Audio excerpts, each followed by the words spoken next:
우리는 믿음 생활을 하면서 하나님께서 정말 살아계시고 우리와 함께 계심을 확신하고 그렇게 또 경험하면서 살아가고 있습니까? 여러분, 사실 경험한다는 게 쉽지는 않는 것 같습니다. 우리가 지식적으로는 하나님이 살아계시고 나와 함께 하신다, 성경의 말씀이 그렇게 기록되었다라고 그렇게 우리가 알고는 있지만 정말 내 인생의 순간순간 나와 동행하시는 하나님을 체험하고 경험하며 살아가는 것은 왜 그렇게 어려운지 잘 모르겠습니다. 여러분, 죄송합니다. 욥이 그가 신앙생활의 마지막에 그 고난 끝에 고백했던 고백이 무엇이었습니까? 내가 이전에는 하나님을 귀로 들었으나 이제는 눈으로 보옵나이다. 여러분, 귀로 들었다라는 말이 무슨 말일까요? 많은 사람들이 하나님 이런 분이라 하더라, 이렇게 하나님이 하시면 싫어한다 하더라 라고 하는 자기 인생과 상관없는 일반적인 지식적인 이야기에 하나님을 들었습니다. 여러분, 그러나 고난을 다 통과하고 나서는 어떻습니까? 내가 하나님을 보기 시작합니다. 그러므로 체험하고 경험된 하나님을 만나기 시작했다라는 것이죠.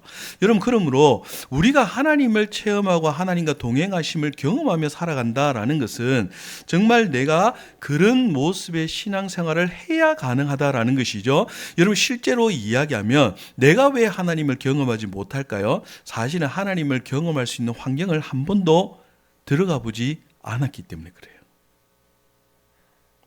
하나님이 역사하지 않으면 우리를 돕지 않는 환경에 한 번도 가보지 않으니, 아니 정확하게 표현하면 그 환경을 우리가 거부하면서 살았기 때문에 그런 환경 가운데 하나님의 역사를 한 번도 만나보지 못했더라라는 것입니다. 그러므로 오늘 특별히 하나님이 마지막 유언적으로 말씀하시는 이 말씀에 내가 땅끝까지 너희와 함께 있겠다라고 말씀하시는 이 특별한 약속이 우리의 실제가 되기 위해서는 우리가 그 환경 속에서 하나님을 경험해야 가능하더라라는 것이죠. 그러면 우리가 하나님을 경험하고 하나님을 체험하는 그 환경이 어떤 환경이고 주님이 반드시 우리로 그렇게 만드는 그 삶의 모습이 무엇인지를 오늘 본문을 통해 우리가 한번 살펴보려고 합니다. 여러분, 오늘 본문의 이야기는 잘 압니다. 예수님이 마지막 그 승천 직전에 예수님이 제자들을 불러서 유언처럼 하시는 말씀입니다. 예수님이 지금 이 말씀을 하시고 사도행전을 보시면 예수님이 승천을 하시죠. 그러니까 이 말은 예수님이 이 땅에 계실 때 마지막으로 제자들에게 한 말씀이기 때문에 우리는 이 말씀을 예수님의 유언적인 말씀이다, 그렇게 이야기하고, 특별히 이 말씀은 하나님의 마지막 사명, 하나님 예수님이 원하는 그 마지막 명령을 담고 있다라는 의미에서 우리는 위대한 명령, The Great Commission이라고 하는 그 명령의 이름으로 이 문장을 우리가 명명하고 있습니다. 여러분, 그러면 이 문장이 무엇인가를 살피기 위해서 오늘 본문에 예수님의 명령이 무엇인지를 정확하게 보아야 됩니다. 그러면 19절 20절을 다시 보시면은, 그러므로 너희는 가서 모든 민족으로 제자를 삼아 아버지와 아들과 성령의 이름으로 세례를 베풀고 내가 너희에게 분부한 모든 것을 가르쳐 지키게 하라. 이게 여기까지가 예수님 명령이에요. 자, 그런데 여기 명령어를 지금 우리는 그냥 문장으로 쭉 보니까 그렇구나 쉽게 넘어가는데, 여러분, 이 문장 자체를 우리가 조금 잘 이해하기 위해서는 문장을 제일 먼저 이해할 때 주어 동사를 잘 이해를 해야 돼요. 그러니까 주어는 지금 제자들에게 하는 말씀이고, 그러면 동사가 여기 총 4개가 등장을 합니다. 그러니까 어떤 행동을 지칭하는 그 동사가 지금 이 문장 안에 총 4개가 등장하는데, 첫 번째가 19절 너희는 가라는 동사가 등장을 해요. 그리고 두 번째는 모든 민족으로 제자를 삼아라, 제자 삼다라는 동사가 등장을 해요. 세 번째는 아버지와 아들과 성령의 이름으로 세례를 베풀어라 동사가 등장해요. 그리고 마지막에는 뭡니까? 내가 너희에게 분부한 모든 것을 가르쳐 지키게 하라, 가르치다라는 동사가 등장을 해요. 자, 그러면 한 문장 안에 동사가 4개가 등장하는데 한국어는 별 지장 없어요. 지금 우리 동사 4개가 등장해도 이 문장 보고 뭐 이상하다 느낀 사람 한 명도 없잖아요. 여러분, 그런데 서양의 문법은요, 이 동사 4개가 등장을 하면 한 문장에는 동사 형태를 지닌 건 딱 하나만 등장을 해야 돼요. 이게 이제 서양 문법입니다. 그러면 나머지 동사는 어떻게 해야 됩니까? 라고 할 때 이 동사가 동사 형태를 가지면 안 돼요. 그래서 이 동사를 다른 형태로 바꿔줘야 되는데, 그렇게 바꾸는 형태를 뭐라고 하냐면 분사형이라고 얘기하는 거예요. 그래서 현재적인 의미를 지니면 현재 분사형, 옛날에 이야기했던 형태를 지니면 과거 분사형이에요. 그리고 이것도 저것도 뭐 하기가 조금 애매하다 하면은 to 부정사를 써요. to 부정사는 뭐냐면은 이 to를 앞에 붙이면서 동사 이 형태를 뭐 주어냐 동사냐 이 품사 자체를 없애버리는 거예요. 그러니까 부정사 정하지 않고 놔두는 거예요. 그래서 내가 원하는 대로 마음대로 쓰겠다라는 거예요. 이런 식으로 동사의 형태를 바꾸는 것이 이 영어나 그 서양의 문법입니다. 여러분, 헬라어도 똑같습니다. 헬라어는 to 부정사 이런 건 없지만 그 문장 안에 동사 원형은 사실 하나만 또 그렇게 되어 있어요. 그러면 제일 동사 원형을 지니는 이 동사를 우리가 그 본동사라고 이야기를 하고, 나머지 형태는 동사 외의 모양을 바꿔서 분사형을 지녀야 되지 않습니까? 그럼 분사 형태를 지니니까 제일 중요한 거를 동사 형태로 놔두는 거예요. 지금 이해가 잘 안 되셔도 따라오셔야 됩니다. 왜냐하면 지금 이 문장은 사실 총 4개의 문장으로 하나의 문장을 만들어진 문장입니다. 그런데 이 중에 제일 중요하다고 생각하는 것을 본동사로 놔두고 나머지 행동을 지칭하는 동사들은 분사 형태로 바꿔버리는 거예요. 그러면 어떤 형태가 일어나는가 하면 이 분사 형태는 원래 본동사를 보조하는 역할로 바뀌어버리는 거예요. 자, 그러면 오늘 문장 가운데 내가 4개가 동사가 존재한다 했잖아요. 가라, 제자 삼다, 세례를 베풀어라, 그리고 마지막 가르쳐라. 이 4개의 동사가 존재를 하는데 어느 게 본동사냐라는 것입니다. 여기 본동사는 make disciple, 제자 삼다가 본동사입니다. 그러면 나머지 형태는 현재 분사형으로 다 바뀌어져 있어요. 헬라 문법도 똑같습니다. 영어에도 ing 형태로 다 바뀌어 있어요. 그러니까 이 문장을 다시 정리를 하면 이 문장에 제일 중요한 게 뭐라고요? 제자 삼는 게 제일 중요한 거예요. 그러면 가라라고 명령한 이 단어는 어떻게 번역을 해야 됩니까? 너희들은 제자 삼기 위해 가라, 이 말이에요. 그리고 너희들은 제자 삼기 위해 많은 사람들에게 세례를 베풀어 주라. 그리고 제자 삼기 위해 반드시 가르쳐라. 그렇게 이 문장을 다시 분석할 수 있더라라는 것입니다. 그럼 다시 이야기합니다. 오늘 이 문장은 사실 한 가지를 꼽아라고 한다면 예수님의 마지막 명령어는 뭐로 꼽을 수 있습니까? 모든 족속으로 제자 삼으라. 이것이 예수님 마지막 유언이에요. 지금 이해되십니까? 죄송합니다. 지금 복잡한 문법 이야기가 나오지만 이 문장을 잘 이해하려면 좀 복잡한 과정을 한 번은 거쳐가야 돼요. 다른 거는 다 기억 못해도 예수님의 마지막 유언의 가장 중요한 메시지는 모든 사람으로 제자 삼는 것이구나.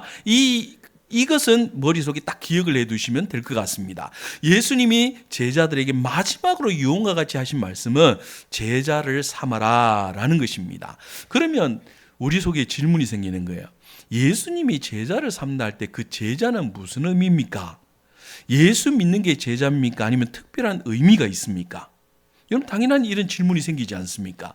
여러분, 그러기 위해서 신약 성경을 조금 더 살펴봐야 됩니다. 여러분, 사도행전은 초기에는 제자라고 하는 사람의 이야기는 특정 한정된 사람들의 이야기였습니다. 쉽게 이야기하면 첫 번째 제자는 12사도를 이야기합니다. 사도행전에 두 번째 제자라고 지칭하는 사람은 오스절 다락방에 모였던 120명의 성도들을 이야기합니다.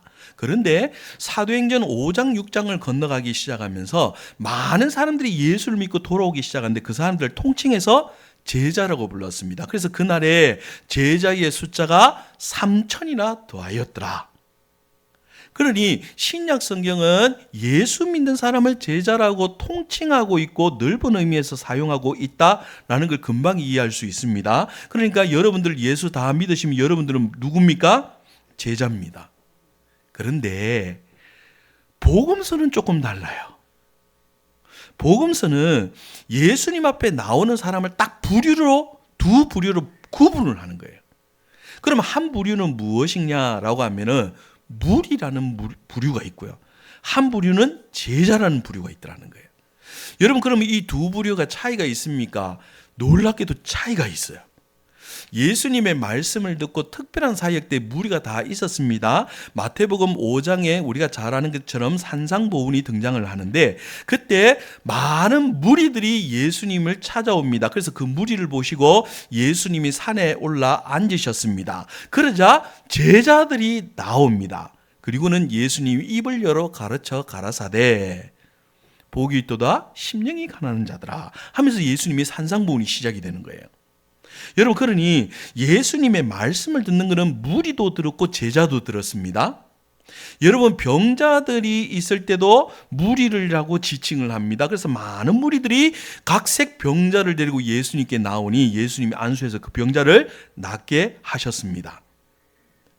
여러분, 거기에 물론 누구도 있었습니까? 제자도 있었습니다.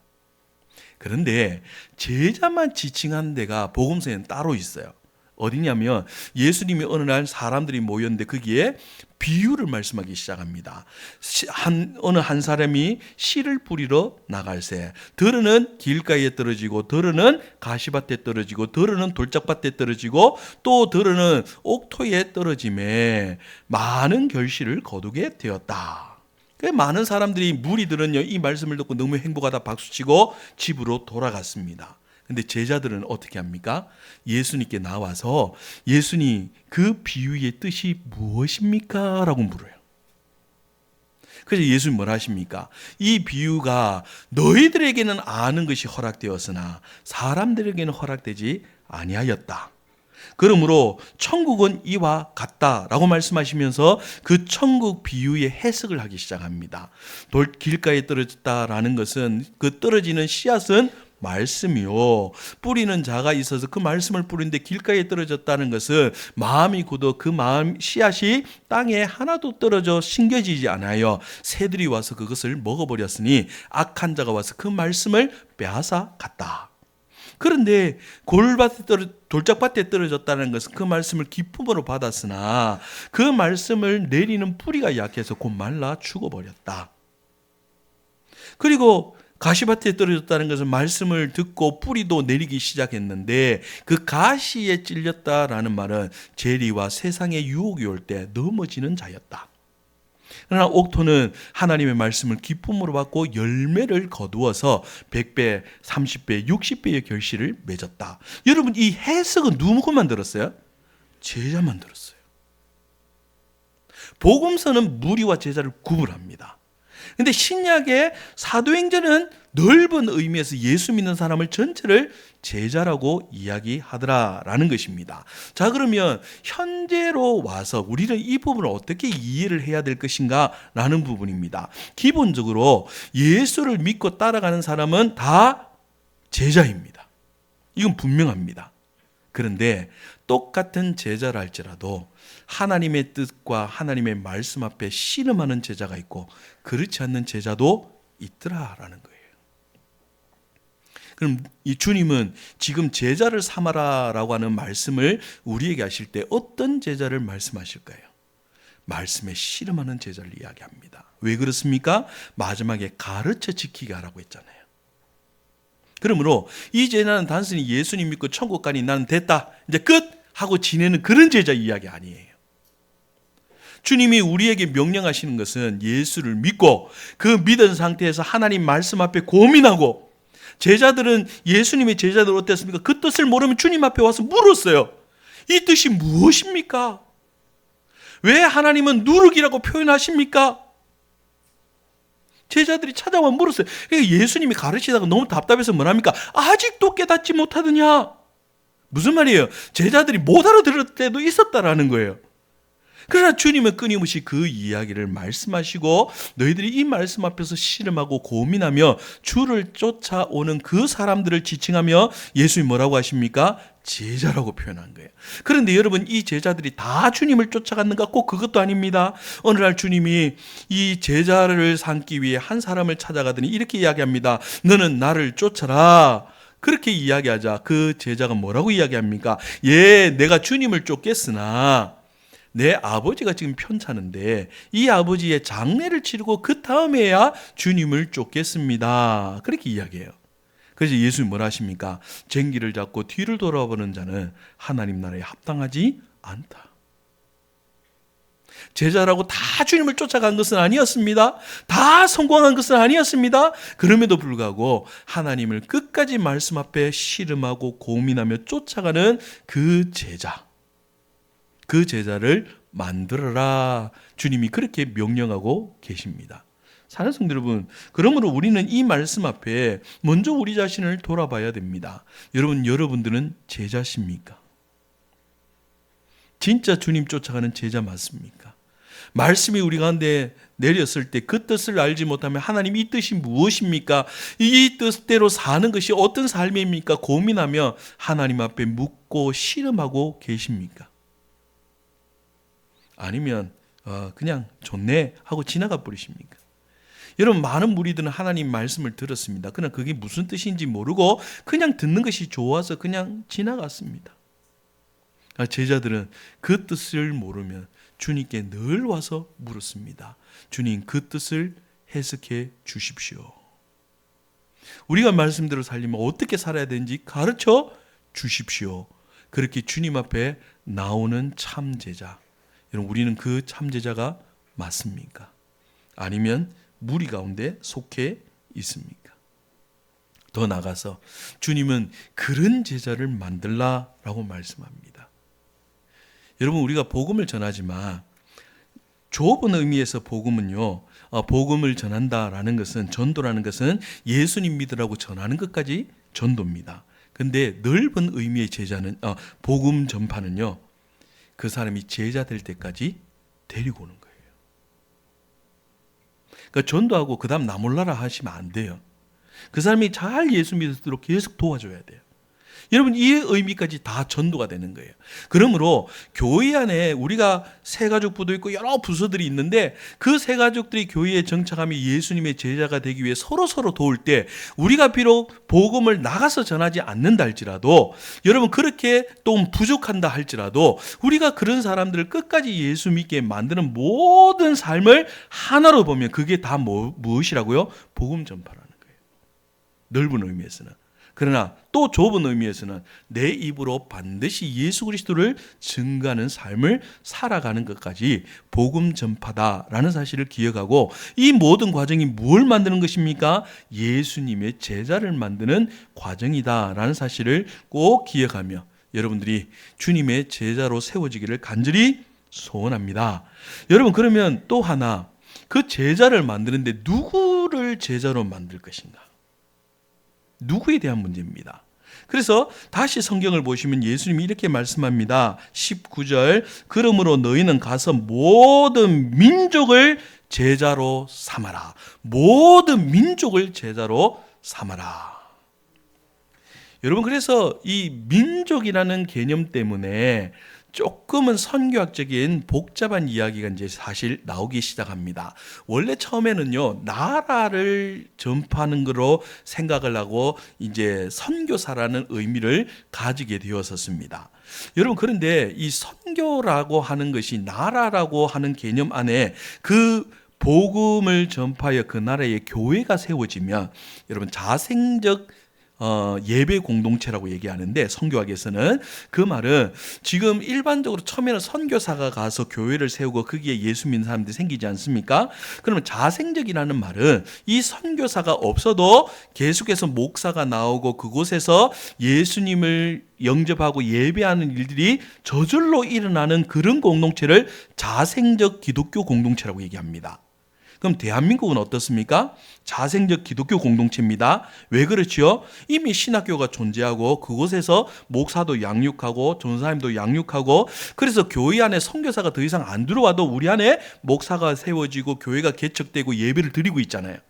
여러분 이런 공동체를 자생적 기독교 공동체라고 얘기하는 거예요. 그런데 어떤 나라는요, 지금 목사가 한 명도 없어요. 그러니까 그 목사를 감당하기 위해서 누가 가야 돼요? 선교사가 가야 돼요.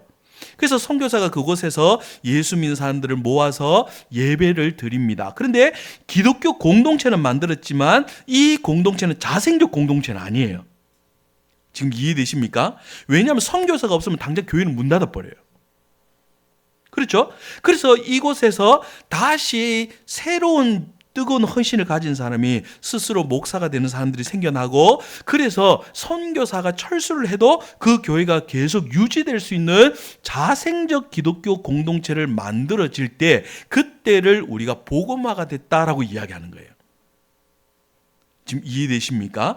자, 그럼 모든 나라에 이런 자생적 기독교 공동체를 만드는 것을 최초로 목표로 잡았습니다.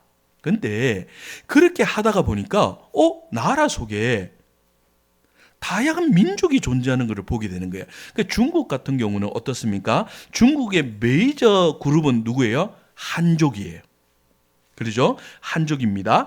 여러분, 이 한족 외에 소수민족이 굉장히 많아요. 100여 개의 소수민족이 있어요. 그 중에 여러분이 잘 알고 있는 소수민족이 누굽니까? 조선족이잖아요. 그리고 거기에 묘족도 있고 또 여러 종류의 소수민족이 존재하는 거예요. 그래서 중국에서 막 이 나라를 독립하려고 하는 운동들이 일어나는 그 단체들이 누굽니까? 사실은 소수민족들이에요. 그러니까 이런 복잡한 사회 속에 한족 안에 자생적 교회가 생겼다고 해서 그러면 중국은 복음화가 되었느냐라고 생각할 때 그게 조금 문제가 있더라는 거예요. 이해되시죠? 여러분, 그래서 선교학에서 개념을 조금 다시 정립하기 시작한 겁니다. 원래 영어 성경에 그냥 all nation이라고 되어 있는데 이것을 나라로 볼 것인가 무엇으로 볼 것인가라고 하는 고민이 이제 앞서기 시작을 한 거예요.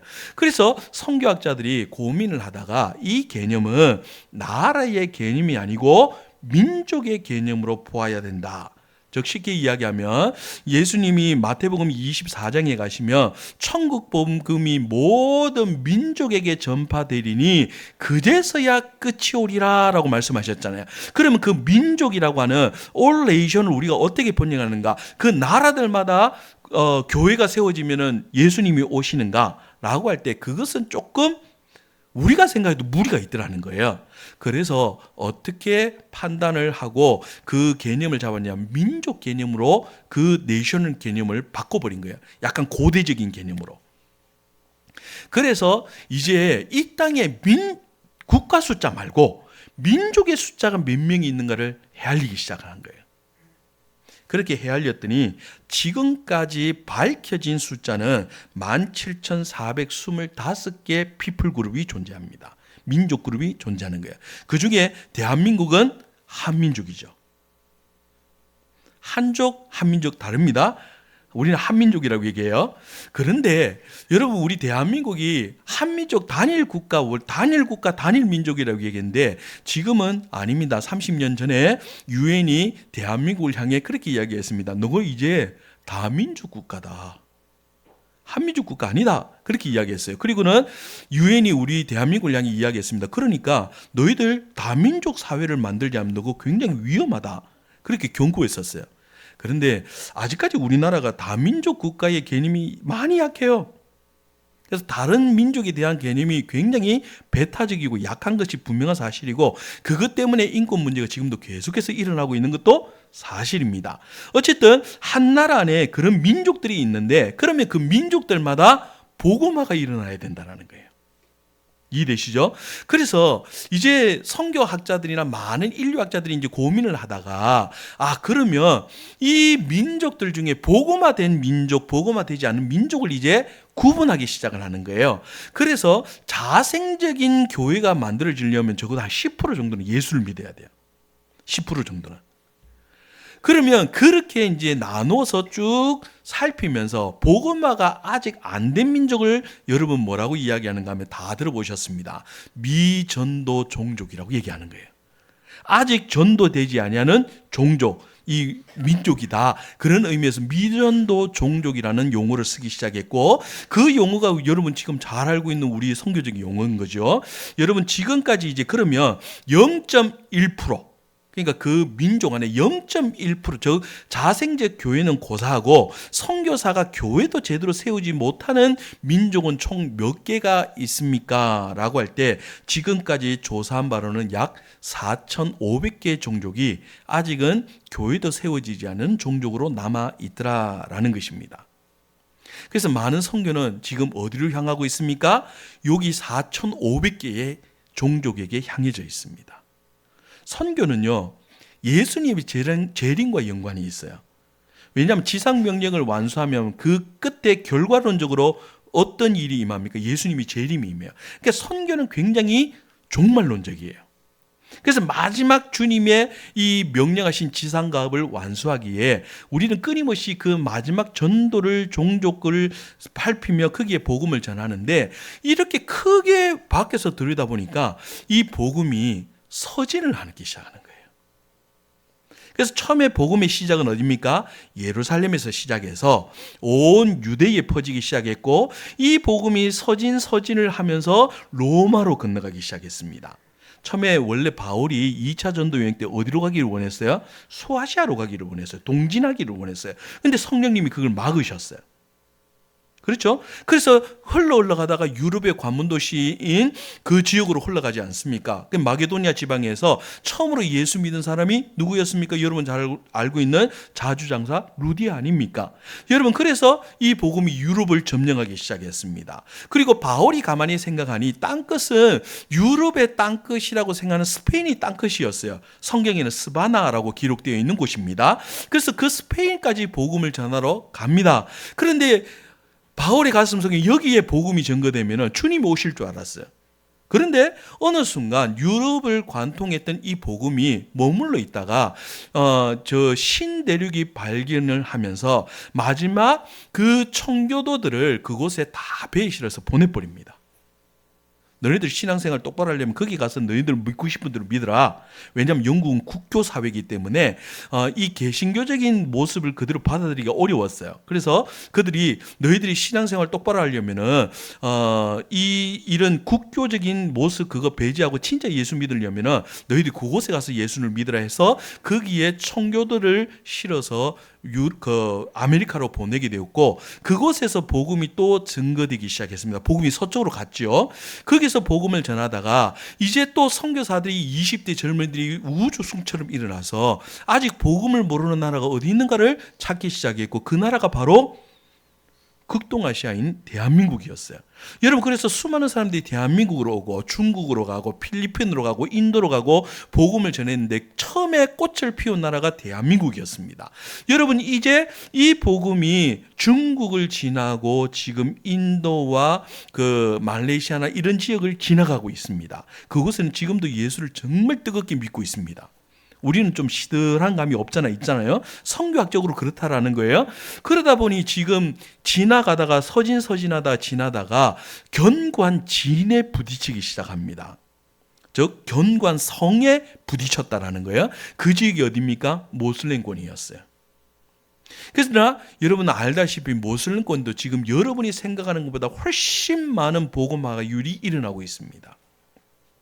그래서 성격이 급한 선교사들이 이제 마지막으로 남은 지역은 예루살렘밖에 없겠다. 그래서 지금 예루살렘으로 복음을 전하기 위해 선교사들이 400명이 넘게 예루살렘이 있어요. 지금 그것도 한국 선교사 한 300명이 돼요.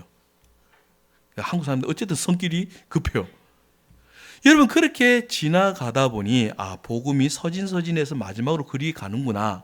그러면 우리는 이제 성교학적으로는 그렇게 흘러가는 건 알겠는데, 그럼 우리는 지금 그래서 다 예루살렘으로 가야 됩니까? 그건 아니에요. 그래서 개인의 땅끝을 이제 고민하기 시작한 거예요. 그러면 내가 서 있는 땅끝은 도대체 어딘가? 여러분, 지구는 둥굽니다. 지구는 둥글어서 지금 복음을 전하는데 땅끝이 어딘가를 고민하기 시작했고, 땅끝은 둥근 지구에서 땅끝은 출발점이 땅끝입니다. 예루살렘에서 복음이 시작됐기 때문에 마지막 복음의 땅끝은 예루살렘이에요. 그렇죠?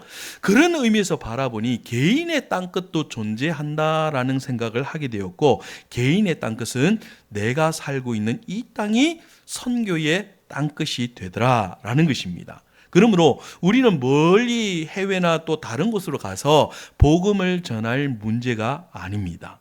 여러분, 그런 사명이 있는 사람도 그렇게 가야 되고요.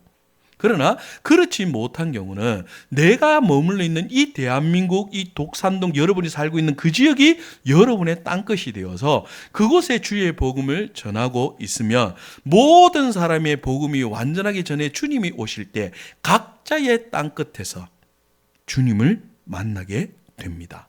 이것이 개인의 선교학이라 그렇게 말하는 것입니다.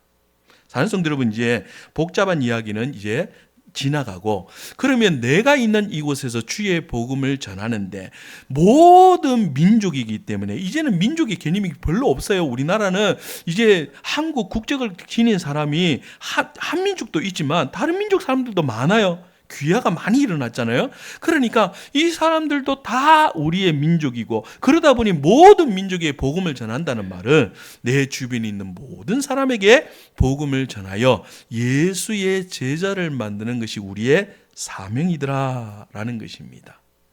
여러분, 지난 부흥회 때 저는 참 잊어먹지 않는 말씀 하나가 있습니다. 둘째 날 오신 목사님이 많이 뿌려야 많이 거둘 수 있습니다. 그래서 진짜 말씀 그대로 믿어서 그 교회는 매주 매일 전도하지 않습니까? 어떤 못 얻든 중요한 것이 아니고 거두려면 많이 뿌려야 되니 많이 뿌리는데 우리는 집중합니다 라고 이야기한 말씀이 저는 참 마음속에 오래 남습니다. 여러분, 우리도 우리 삶 속에서 많이 뿌리십시오. 내 주변에 만나는 사람들에게 예수님을 전하십시오. 그리고 예수 믿어 우리가 예수의 제자가 되는 것이 중요하다는 사실을 전하십시오. 그럴 때 하나님의 복음은 지금도 역사적으로 일어나고 있고 우리 삶이 충만하게 일어날 수 있다는 사실을 믿기를 소원합니다. 그러면 예수 제자를 만들 때에 모든 민족까지 이해했습니다. 내 주변에 있는 사람, 모든 사람에게 주의 복음을 전해야 되는구나. 그러면 예수의 제자를 어떻게 만들 것인가?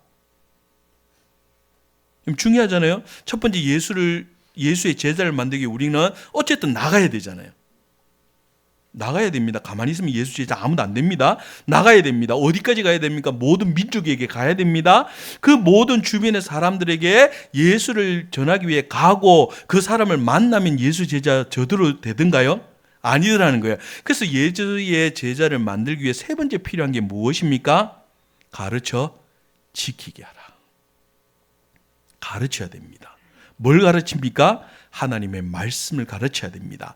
여러분, 여기에서 가르친다는 것은 예수님이 내가 분부한 모든 것을 가르쳐 지키게 하라 했기 때문에 예수님의 명령, 예수님의 교훈을 우리는 가르쳐 지키게 해야 됩니다.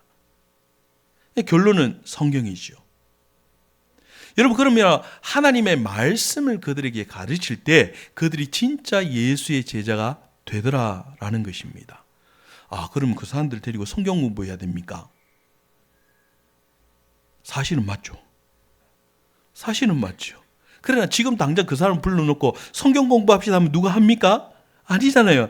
그래서 기본적으로 내가 믿고 깨달은 예수님을 전하는 것이 첫 번째고, 그 사람이 예수를 어느 정도 믿으면 하나님 말씀을 서로 나눠야 되는 거예요. 여러분, 내비게이터를 창설한 도슨 트로트맨이라는 사람이 있습니다. 이 사람은 원래 주일학교 때 교회를 다녔던 사람이에요. 주일학교 교회를 다니는데 청소년 시기 때 교회를 그냥 방학을 해버렸어요. 그리고는 그냥 믿지 않는 친구들과 어울리면서 살다 보니 이 도슨 트로트맨이 그냥 술에 쩔어 사는 알코올 중독자가 된 거예요. 근데 자기가 운전수였는데, 여러분, 운전수가 알코올 중독이면 위험하잖아요. 그러니까 그 작은 동네에서 술을 먹고 다니다가 붙잡힌 적이 한두 번이 아닌 거예요. 그러다 보니 모든 동네 사람이 도수는 술 주정뱅이라는 걸 다 알아요. 근데 여러분, 우리하고 좀 달라서 유럽은 술 먹고 공원에서 하면 또 잡혀가는가 봐요.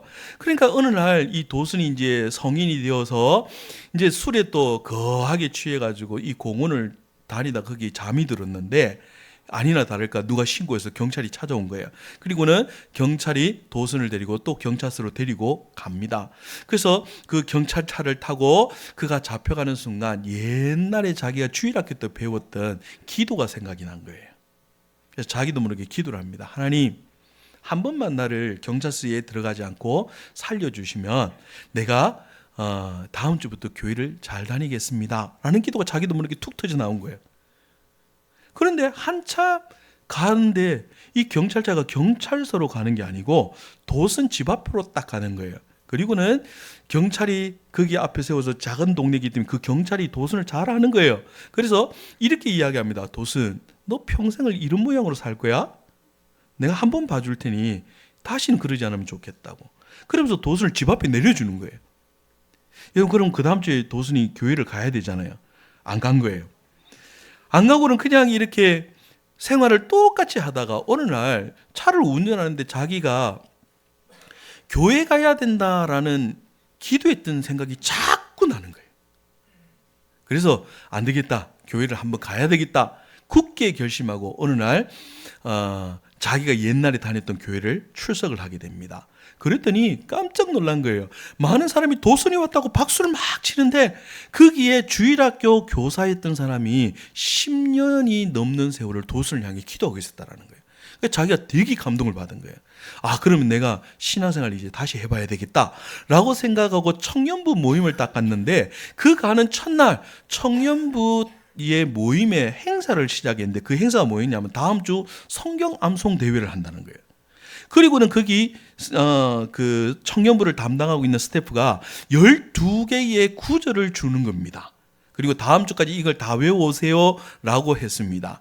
여러분, 도슨이 일주일 동안 열심히 12구절을 암송하고 갔었습니다. 암송하고 갔는데 놀랍게도 기존에 있던 친구들은 12구절을 다 암송을 못한 거예요. 그러니까 자기가 12구절을 다 암송해서 1등을 한 거예요. 그리고는 신나서 뭐 상품 받아서 돌아왔겠죠. 어느 날 운전을 하고 갑니다. 도슨이 원래 직업이 운전수였기 때문에 운전을 하고 가는데 갑자기 자기 마음속에 한 구절이 툭 떠오르는 거예요. 너희가 영생을 얻었고. 갑자기 영생을 얻었고 이 구절이 막 떠오르는데 이게 뭔 줄 몰라가지고 곰곰이 생각을 한 거예요.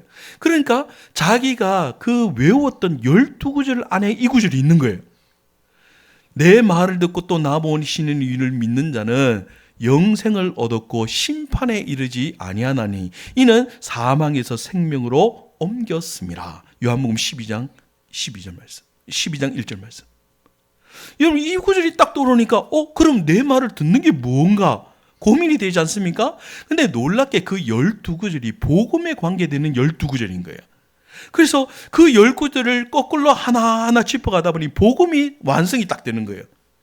그럼 내가 들었던 건 내가 전해 줬던 그 말씀이고 내가 너희에게 전해준 그 말씀을 너희들이 들었는데 그 말씀이 무엇인가 하면 너희가 죄인이었다. 모든 사람이 죄를 범하였으면 하나님의 영광에 이르지 못하니 한 번 죽는 것은 사람에게 정하신 것이요 그 후에는 심판에 있나니. 근데 그 심판을 너희가 벗어나 영생에 이르렀다. 그럼 내가 예수님을 어떻게 믿어야 되는가? 요한계시록 말씀이 기억나는 거예요. 내가 볼지어다 내가 문 밖에 서서 들으니 내 말을 듣고 또 나 보내신 이를 믿는 자는, 여러분, 예수님을 믿는다라는 것은 그분의 말씀을 듣는다는 것, 그분을 믿는 것이구나. 그 믿는 것이 무엇인가? 내가 내 마음의 문을 두드니 내 마음의 문을 열면 내가 그에게로 들어가 그로 더불어 먹고 그는 나로 더불어 먹으리라. 우리 마음의 문을 여는 것이구나. 여러분, 이러면서 복음이 깨달아지기 시작한 거예요. 도슨이 운전을 하다가 길에 차를 세우고 펑펑 울기 시작합니다. 그리고는 내가 죄인이었습니다. 이제 진심으로 주님을 영접합니다. 예수님, 나에게 구원을 주십시오. 그렇게 펑펑 울면서 예수님을 영접하고 그 뒤로부터 그는 매주 2구절씩 성경을 암송하기 시작합니다. 왜냐하면 자기가 구원받은 게 암송 때문에 구원받았잖아요. 그리고는 자기가 예수를 믿다가 이제는 내 인생을 새롭게 살아야 되겠다 싶어서 운전하는 것을 이제 그만두고 해군에 입대를 하게 됩니다. 해군에 입대하고 나니까 주변에 옛날 자기처럼 술에 쩔어 사는 사람이 눈에 하나 보이기 시작하는 거예요. 그래서 자기도 그렇게 구원받았으니 이 사람도 그렇게 구원받을 수 있지 않을까 싶어서 그 사람을 데리고 와서 매주 2구절을 암송을 시킵니다. 물론 여러분들이 들었던 그 12구절. 여러분, 이 12구절이 나중에 제자 훈련할 때 69절 성경 암송인데 그 중에 B파트, 예수 그리스도를 알아감이라는 B파트에 있는 구절이에요. 그래서 그 구절 12구절을 암송을 시켰습니다. 그리고는 한참이 지났는데 어느 날 자기와 같이 성경 공부하는 그 사람이 막 울면서 찾아오는 거예요. 도슨 내가 예수를 만났다고. 그거 어떻게 만났냐? 자기하고 똑같이 말씀을 외우다가 그 말씀이 기억나서 예수 그리스도가 누군지를 깨닫게 된 거예요. 그래서 자기가 다시는 내가 이런 인생 살지 않겠다고 펑펑 울면서 찾아옵니다. 그리고는 그에게 이 말씀을 더 깊게 묵상하냐면서 매주 자기와 똑같이 2구절씩 하나님 말씀을 암송하기 시작을 합니다. 어느 날 이 변화된 사람이 도슨에게 한 사람을 데리고 옵니다. 도슨, 이 사람이 옛날 나하고 똑같은 모습인데 도슨이 나처럼 똑같이 가르쳐 달라고. 그래서 도슨이 그렇게 이야기합니다. 내가 안 하고 당신이 하십시오. 나는 못하는데 어떻게 하면 좋겠냐. 당신이 예수님 맞다는 거 똑같이 하십시오. 그래서 이 사람도 12구절을 매주 2구절씩 암송을 시키기 시작합니다. 근데 한 달쯤 지났더니 이 사람이 또 울면서 찾아온 거예요. 예수님 만났다고. 여러분, 그래서 그 예수 믿는 사람들이, 예수님을 만난 사람들이 모여서 선교단체를 만들게 됩니다. 그 단체가 내비게이터입니다. 해군이라는 뜻이에요. 그리고 내비게이터의 로고가 해군의 배 그림이 들어가 있는 거예요. 사랑하는 여러분, 우리가 말씀을 그렇게 가르칠 때 진실로 예수의 제자가 변화되기 시작합니다. 우리가 그 일에 집중해야 됩니다. 여러분, 이렇게 살다 보면 참 어렵잖아요. 남들보다 더 많은 수고를 해야 되고 헌신을 해야 됩니다. 여러분, 더 많은 위기에 봉착합니다. 여러분, 그런 사람에게 주신 하나님의 말씀이 무엇인 줄 압니까? 20절 마지막 부분입니다.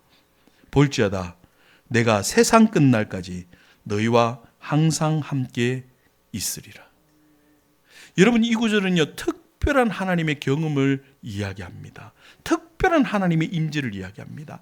여러분, 복음 전하다가 만나는 수많은 어려운 상황들, 수많은 위기의 상황들, 그때마다 하나님이 우리와 함께 하심을 피부로 느끼고 체험적으로 느끼는 역사가 일어난다라는 거예요.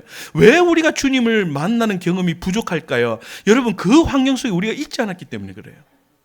지금 예수님이 끝까지 우리와 함께 하심을 경험하는 방법을 뭐라고 이야기하십니까? 많은 사람들에게 제자 삼는 사역, 전도 사역을 감당할 때 하나님은 우리에게 그 체험을 하게 만드시겠다라는 거예요. 근데 우리가 전도를 안 하니까 이 경험을 못 하는 거예요. 여러분, 전도하다 보면 병자도 만납니다. 영적인 신비한 일도 만납니다. 여러분, 제가 복음 전하기 위해서 교회에서 전도사님, 우리 권사님들과 함께 어느 가정에 예수님 좀 전해달라고 그렇게 요청이 와서 복음 전하러 가는데, 그 지나가는 지역 자체가 굉장히 오래된 사당이 많은 지역이에요. 정말 한 집 건너 점집이에요. 그런데 그 가운데 사시는 분이 이제 예수님을 믿기를 원하는데 너무 많은 병에 걸리고 이제 안 믿는 사람들이 무당들이 많으니까 그 사람 보고 자꾸 신병이 걸렸다는 거예요. 그러니까 이 사람이 무당되기는 싫어가지고 교회에 연락이 온 거예요. 그래서 기도 좀 해주고 예수 믿게 우리 이런 병 안 생기게 좀 해달라. 근데 제가 무슨 능력이 있습니까? 그런데 오라니까 갔습니다. 갔는데 가서 그분과 함께 기도하고 찬송하는데 갑자기 그러는 거예요. 자기 속에 아픈 게 갑자기 낫는다고. 저희도 아무것도 안 했어요. 그냥 찬송만 불렀어요. 그리고는 그 모습 보면서 너무 우리가 기뻐서 권사님하고 할렐루야 하고 오는데, 갑자기 지나오는데 그 담벼락에서 물을 확 던지는 거예요, 우리한테. 그리고 소금을 확 뿌리는 거예요. 그러면서 그 무당에 이 대나무가 꼽혀 있더라고요. 그 무당이 이러는 거예요. 아, 예수 믿는 거 지나가니까 심점이 안 오른다고. 여러분, 내가 능력이 있습니까? 뭐가 있습니까? 근데 주의 말씀 따라 복음 전하니까요, 귀신들이 물러가더라고요. 내 안에 특별한 게 있는 게 아니에요. 하나님 말씀 따라 그렇게 사니까, 그렇게 그 길을 걸어가니까 영적인 세계도 그렇게 바뀌더라는 거예요. 여러분, 저는 그래서 그 지역 갈 때마다 이 물 뿌리는 거 하고 소금 뿌리는 거요, 진짜 많이 당했어요. 지나가면 사람들 와서 소금 뿌리는데 처음에는 되게 기분 나쁘더라고요. 지나가는데 왜 자꾸 소금을 뿌리냐고. 그랬더니 권사님이 옆에서 그러는 거예요. 목사님 지나가니까 신발 안 오라서 그런 거 아니냐고, 부정 탄다고. 그래서 제가 그랬었습니다. 그러면 앞으로 매일 지나다녀야 되겠다고. 여러분, 그래서 권사님하고 거기를 진짜 일주일에 한 번씩 지나다녔어요. 근데 여러분 한 1년쯤 지나다니까 무슨 일이 있는 줄 아십니까? 점집이 다 떠나더라고요. 신발이 없다고. 여러분 그럴 때마다 그 주변에 있는 사람이 한결같이 하는 이야기가 있습니다. 야, 예수 영빨이 센갑다. 근데 분명하게 이야기하는 건 저랑 여러분 지내봐서 할 때는 제가 뭐 그렇게 영빨 센 거 아니잖아요. 뭐 특별히 뭐 그게 있는 게 아니잖아요. 여러분 우리가 그렇게 할 수 있는 이유는 딱 하나입니다. 하나님 말씀대로 그렇게 살 때 하나님 우리와 함께 계심을 특별한 경험으로 느끼게 하신다는 거예요. 우리가 못 느끼는 이유는 딱 하나입니다. 그곳에 있지 않았기 때문에 그런 거예요. 산성 여러분, 우리가 그러므로 하나님의 복음, 특별히 우리가 이제 세 번째 영적인 선교에 대한 영역을 이야기하는데, 선교는 결국 전도입니다. 이 전도의 사역을 감당할 때 하나님 우리에게 분명하게 약속하신 약속, 내가 세상 끝날까지 너희와 함께 있으리라. 그 영적 경험을 하는 우리 모든 성도들 되기를 간절히 믿음으로 소원합니다. 우리 함께 기억하며 말씀 기억하며 기도하기를 원합니다. 하나님, 우리가 주의 말씀을 따라 하나님의 말씀에 복음 전하는 자 되게 도와주시고, 그 복음 전할 때 주님이 우리와 함께하는 특별한 은혜를 경험받을 수 있게 해 주시옵소서. 말씀 기억하며 합심하여 기도하겠습니다.